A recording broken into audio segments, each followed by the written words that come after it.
Greetings to you all from me, Jo, your police chaplain. No idea what time of day or night you will be listening to this, but I hope that whatever you're doing you are finding satisfying. Police service is surely taking a hammering at the moment, but individually I know you're being firm and fair and doing all you can to look after the people of this lovely island, and you're doing a grand job. Do keep remembering that. To the people you help, you will be an angel and you can't do anything wrong and everything's wonderful. But not everybody is like that, are they? To the people who don't like what you're doing, you will of course be the devil in disguise. It's never easy. The job has never been easy. I just often think back over the 30 years. It's 16 years on Tuesday since I was ordained as a priest. But I think back to the 70s when I joined the police and thinking, my goodness me, what have I let myself in for? My training was at RAF Dishforth, the police training centre, and we had a really grizzled training sergeant, which some of you younger ones have no idea what that means.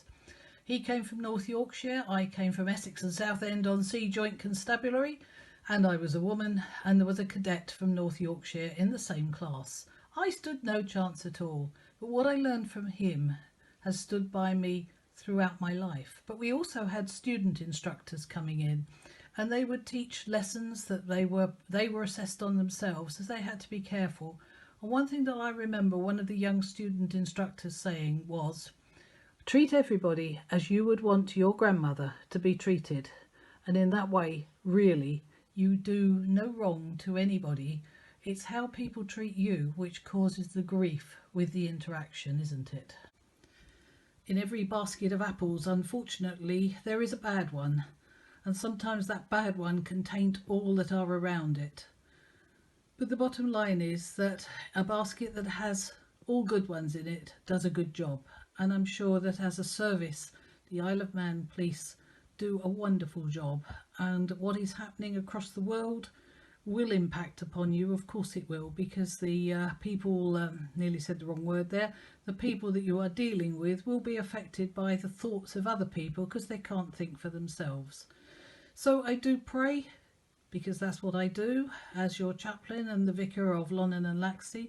I do pray that you will keep safe, that you will keep being firm, that you will keep being fair, and all that you do will be honest. It's been incredibly interesting for me this last 3 months. Our churches, the buildings have been closed, but as I keep saying to everybody, the church is not the building, it's the people. But joy of joys, on Sunday the 28th of June at 10:30, Christchurch Laxey will be reopening. Any and all of you would be very, very welcome, especially if you chose to come in uniform, so that we can give praise and thanksgiving to God, but to you as well, for all that you have done to keep us safe through this time. We're also running a flower festival for that week, just a mini one, and all of the emergency services will have their own window. So do come and have a look and see what Hazel, who does our flowers, has done for you as the police. Enough for me for now. I'm sure you've got many things that you want to be doing, but thank you as ever for all that you do for the people of the island. Whether they see you as an angel or whether you are the devil in disguise, be yourselves and enjoy the work that you do. And thank you for all that you do. I eventually, in the mid-80s, became an instructor myself at the Police Training Centre at Ashford in Kent, and each class would usually give their instructors a leaving present. Not too sure whether I was terribly impressed by this present that one of the classes gave me, but at the end of the day it's always a sign of love and caring when people say thank you. So I do, as I've just been saying several times over, say thank you for all that you have done. Keep safe, and you know where I am. Give me a ring if I can ever help in any way.